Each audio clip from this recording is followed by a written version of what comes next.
Hi everyone, welcome to my preview for Cheltenham 2026 Day 1. I am very sorry to put this video up so late. I meant to have it up yesterday, but things really conspired against me yesterday. Everyone knows that I'm a massive Celtic fan, and with the match just spilling over into so long, extra time, penalties, and then the buzz of actually somehow winning, having played so poorly, I just couldn't get enough time to make the video yesterday, and I'm now rushing to make the video before I leave for Cheltenham later this morning. Can I just say to everybody, I know the viewer numbers are down, that's because there's so many videos out there, but can I say to everybody that I wish you all the best at Cheltenham. I hope you do well.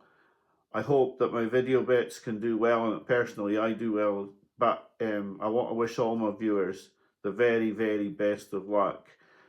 Over the past few days where I've been stressing about prices and bets, etc., I have actually started to realise that it's a very first world problem, and whether I win or lose is, in the grand scheme of things, very inconsequential to everything. But I still want to do well, and I hope I can.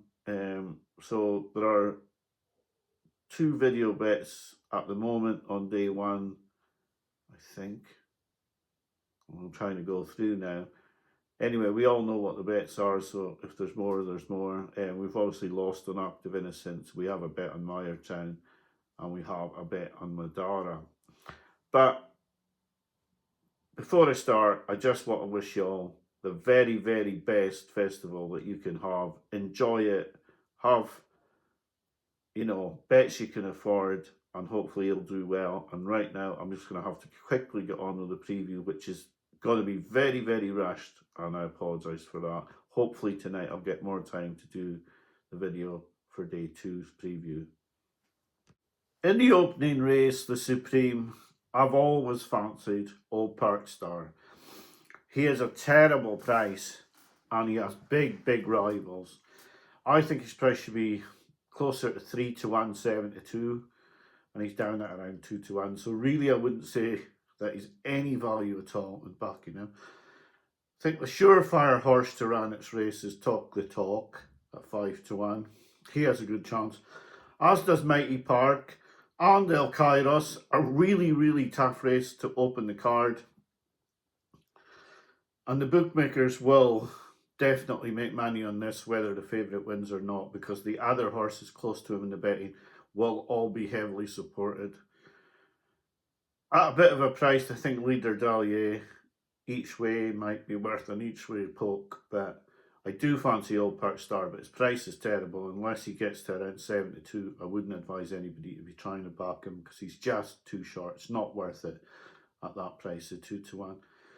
I think his form has been really good this season. He did give me the wow factor at Cheltenham earlier in the season. His run at Cheltenham then was just fantastic, and ever since I've always wanted to be with him. The Irish Challenge is quite formidable. It is a really tough race to open, and yeah, he has got a fantastic chance, Old Park Star, but he's got big rivals and he's no value at the price he is. The Arkle, the 2 at the top of the betting, are really a bit short for backing at the present prices.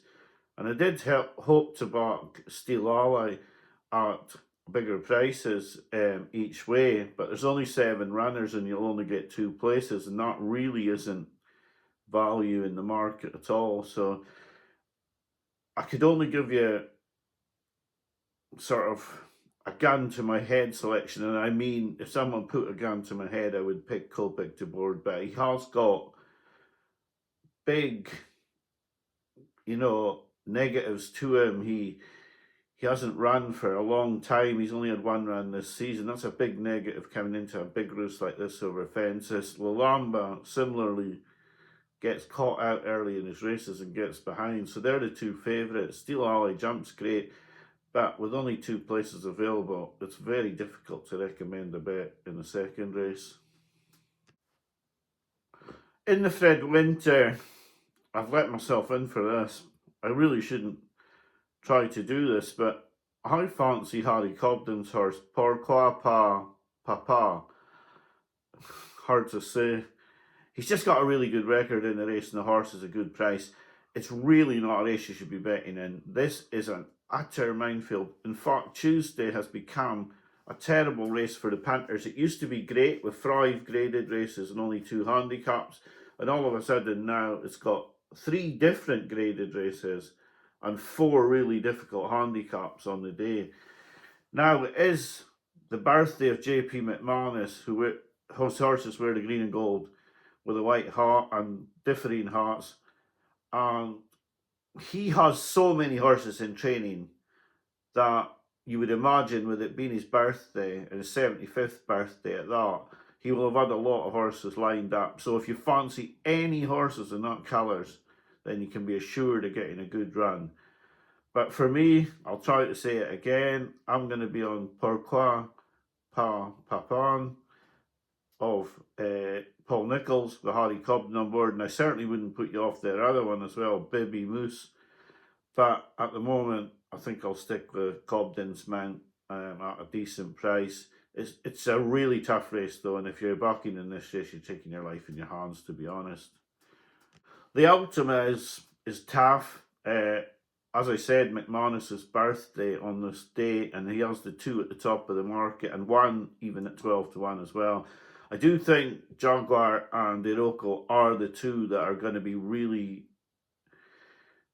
the 2 to focus on, to be honest. Jaguar going up in distance. He looks like a graded horse who's in the handicap still. Iroko is a horse I love. It's really difficult to choose between the 2. And if you want one at a bigger price, I think Search for Glory at 33-1 was talked about by a friend of mine. I looked at his form. He does look like he's got good form.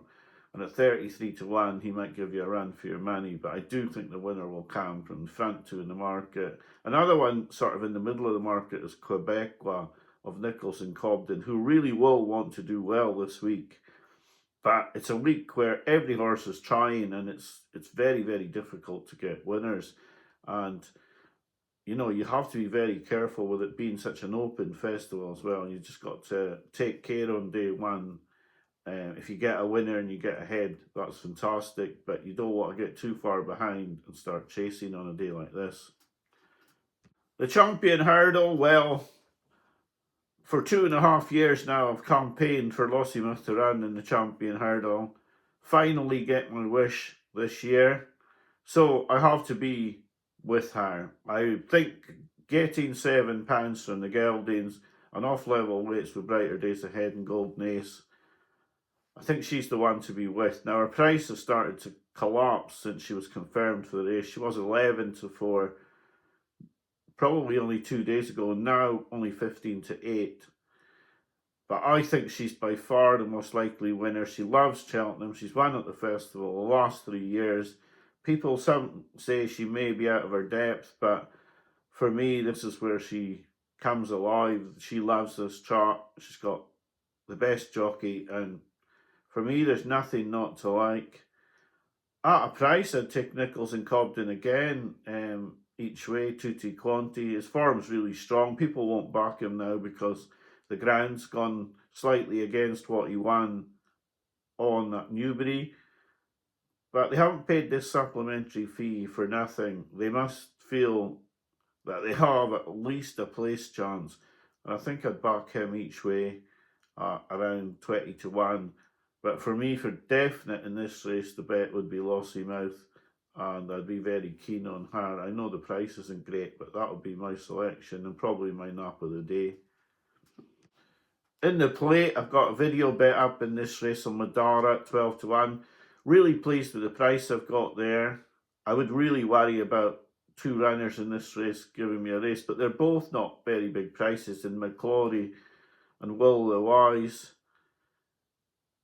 I do think Madara will definitely run a good race. I can't see how he'll be out the 4, but he's only 4-1. This is the problem with the whole festival now. The prices have been absolutely ruined by bookmakers who just don't want to take any risk at all. It's quite sad how little risk the bookmakers are prepared to take. And, you know, in these big handicaps, you're seeing horses at 2 at 4-1 and 1 at 11-2, and the overrounds on these horses, on these races, must be absolutely massive, because those prices are absolutely dreadful. Absolutely dreadful. But yeah, I hope Madara can win for the videos and give us a run at, you know, betting without real stress. But this year I have more focused on getting value priced bets, and we're on Madara at 12-1, and I really hope that we'll get a very big run out the horse, and hopefully it will win. The final race, the National Hunt Chase, I did fancy 2 in this race, Iceberg Theory of Paul Nolan's and King of Answers of Lucinda Russell's. I think I'd probably just side with Lucinda Russell, ran her out the 2. I'd probably back both to win. They're both around 10-1. I was hoping for a slightly bigger price than King of Answers, but when he was confirmed for the race, he went from 14-1 straight to 10-1. And this is the sort of catch you're getting just for being in the race, even though the day before you can back the horse non-runner, no bet at 14s. All of a sudden it's declared and it's only 10s or 8s, and it's another indictment of the bookmakers and the way they play the game these days. Yeah, very difficult, but I think anything that Lucinda Russell sends to Cheltenham has got a good chance. And the other one I was always on my mind was Iceberg Theory.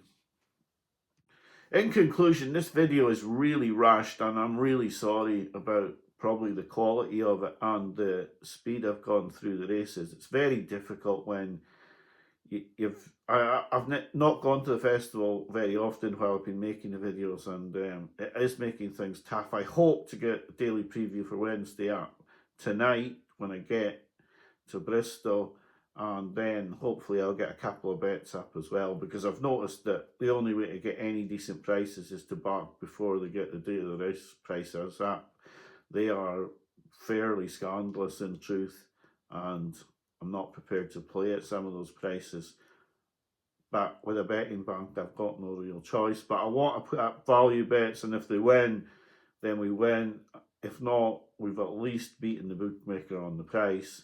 And, you know, I've given you the opportunity to perhaps lay out, etc. But hopefully we can find a winner as well. It would be nice to post a profit, but I am noticing things in the market which really make betting before the day of the races the far better option.